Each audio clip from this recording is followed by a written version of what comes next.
तो भाई फाइनली आज लक्ष्य और बॉलीवुड की सबसे टैलेंटेड एक्ट्रेस जो कि भाई अपने जीभ से नाक को छू लेती है मेरे भाई। मैं तो नहीं छू पाता हूँ।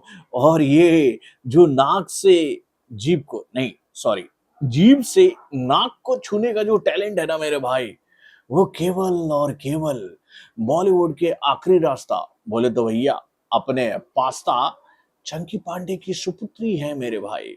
यानी कि इस पापा की परी को बॉलीवुड में इतना काम मिलता है ना कि भैया उनके काम को देखकर हमको ऐसा लगता है ना कि भैया कसम खा कर रखा है बॉलीवुड के कई सारे प्रोडक्शन हाउस ने कि भैया पैसा चाहे कितना भी बर्बाद क्यों ना हो जाए, हम अपने पैसे को बर्बाद करके अनन्या को एक दिन एक्ट्रेस बना कर ही रहेंगे। मतलब कि उनको एक्टिंग सिखाने के लिए इतना पैसा बहाया जा रहा है। तो हम तो यही कहेंगे इस पापा की पड़ी को कि थोड़ा सा काम भी कर लिया करो मैडम। अजीब वाला टैलेंट तो आपका नो डाउट बहुत ही बेहतरीन है। तो भाई कैसा है इन दोनों की आ चुकी फिल्म यानी कि चांद मेरा दिल? चलिए समझने की कोशिश करते हैं इस फिल्म के रिएक्शन के माध्यम से। हेलो फ्रेंड्स, मैं हूं नरेंद्र और मैं आपका एक बार फिर से स्वागत करता हूं हमारे चैनल यानी कि वायरल न्यूज जंक्शन में। तो दोस्तों क्या कहूं, इस फिल्म को देखने के बाद मैं अपनी प्रतिक्रिया आप लोगों से बस यही बात मैं आप लोगों से कहना चाहूंगा कि भैया इस फिल्म को देखकर आपको ऐसा लगेगा कि ये फिल्म जो है वो बॉलीवुड की कई सारी सुपर डुपर हिट फिल्मों की कॉकटेल है। मतलब कि हमारे बॉलीवुड में फिल्में कैसे बनती है मालूम भाई? अच्छी खासी जो फिल्में चल जाती है ना सिनेमाघरों में, उसकी फार्मिंग होने लग जाती है, कहानियों की फार्मिंग होने लग जाती है बॉलीवुड में। और जब ये डायरेक्टर इस तरह की फिल्में बनाने आते हैं ना तो उनको बोला जाता है चलो भैया हमारे बॉलीवुड के सुपर डुपर हिट फिल्मों की फार्मिंग में चलो, चलो हम तुम्हें दिखाते हैं कि भाई कौन सी कहानी कैसी है। तो वहां पर ले जाकर इस फिल्म के डायरेक्टर को दिखाया गया होगा कि भैया ये सैयारा की खेती है। तो डायरेक्टर ने बोला अरे ये सैयारा की खेती है, इसमें से 3-4 मूलियां उखाड़ लो, हैं? फिर उसके बाद उनको आगे ले जाकर दिखाया गया अरे भैया ये कबीर सिंह की खेती है।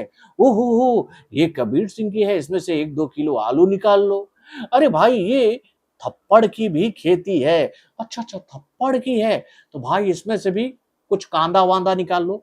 ऐसे ही कई सारी फिल्मों के कहे तो मिश्रण को इकट्ठा करते हुए फाइनली चांद मेरा दिल फिल्म बना दिया गया।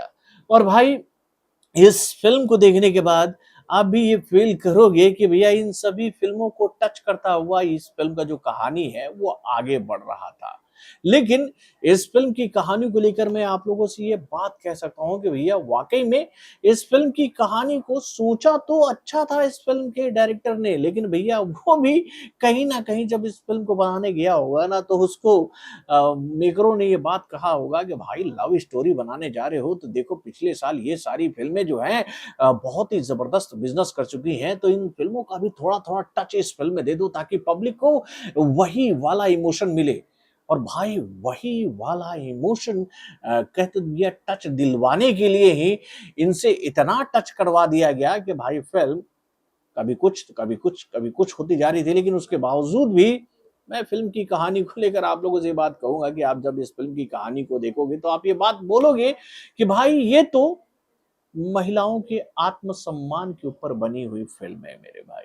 देखिए क्या है कि भैया इस फिल्म में लक्ष्य को पसंद करती हैं कौन, तो अनन्या पांडे। और इनका ये जो पसंद करने का जो दौर है वो आगे चलकर प्रेम में बदल जाता है, यानी कि इन दोनों को प्यार हो जाता है।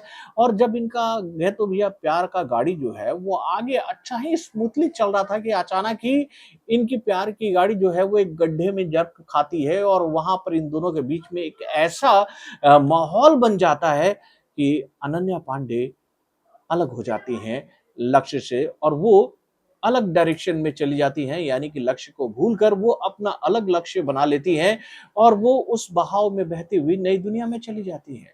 लेकिन लड़कों का दिल तो बहुत कमजोर होता है, ये बात तो हम सब जानते हैं कि भैया लड़के अगर किसी से प्यार कर बैठते हैं तो भाई वो पागलपन की हद को क्रॉस कर जाते हैं। और यहाँ पर लक्ष्य के साथ भी ऐसा ही होता है कि भाई भले ही अनन्या पांडे ने उनके प्यार को भुलाकर अपना ट्रैक बदल लिया हो, लेकिन अभी भी लक्ष्य उसी प्यार के ट्रैक पर चल रहे होते हैं। भले ही अनन्या पांडे अपने लाइफ में आगे बढ़ी हो, लेकिन उस कामयाबी को दिलवाने में लक्ष्य का भी थोड़ा-सा हाथ रहता है, इस बात से वो अनभिज्ञ रहती है। तो भाई ऐसे ही करते हुए इस फ़िल्म की कहानी आगे बढ़ती है कि भाई इन दोनों के रास्ते जो एक साथ चल रहे थे, अचानक ही जब डाइवर्ट हो गए, तो भाई ये रास्ते आगे चलकर जाकर मिलेंगे कि नहीं, ये कहानी मैं आपको आगे पूरा नहीं बता पाऊँगा। मैं चाहूँगा कि आप जाकर इस फ़िल्म को सिनेमाघरों में देखो और उसके बाद आप भी ये बात हमसे कहो कि भैया वाक़ई में फ़िल्म की कहानी अच्छी थी और आज की जनरेशन के हिसाब से ही इस फ़िल्म की कहानी को लिखा गया है। यानी कि भाई इस फ़िल्म में एक ना हुक पॉइंट है, अलग होने का जो, और वो भी हम लोगों ने ट्रेलर में देख लिया था। वो डायलॉग जो आता है ना कि जब आपके सामने एक ऐसा कहे तो मोड़ आ जाए जहाँ पर आपको ये बात कहा जाए कि अगर आपको प्यार और आत्मसम्मान में से किसी एक को चुनना है, तो आप किसको चुनिएगा? तो वहाँ पर नॉर्मली आदमी तो यही बात कहेगा कि भैया हम तो आत्मसम्मान को चुनेंगे, और आत्मसम्मान को ही चुनकर अनन्या जो थी वो अलग हुई लक्ष्य से। तो भाई वो आत्मसम्मान वाला मूवमेंट क्यों आता है इस फ़िल्म में, वो पार्ट भी काफ़ी अच्छा था। तो भाई फ़िल्म ठीक-ठाक कहानी के साथ आई थी, लेकिन अगर इस फ़िल्म का मेकिंग ढंग से हो जाता तो नो डाउट ये फ़िल्म और भी ज़बरदस्त रिस्पॉन्स हासिल कर सकती थी।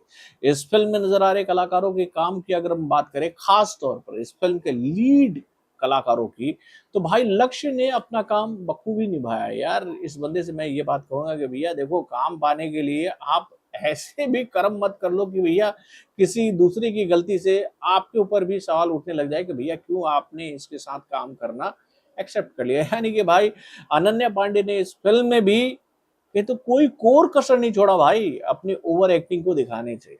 मतलब कि भैया इनकी एक्टिंग को देखकर तो मैं तो यही सोचता हूँगा कि अगर कहीं एक्टिंग की देवी होगी ना, तो वो भी सोचती होगी ना कि कहाँ है कुआँ, मैं जाऊँ उसको खोदूँ और उसमें अपने आप को दफना लूँ यार। यार अनन्या पांडे को एक्ट्रेस बनाने के लिए कितना मेहनत कर रहे हैं यार करण जौहर यार।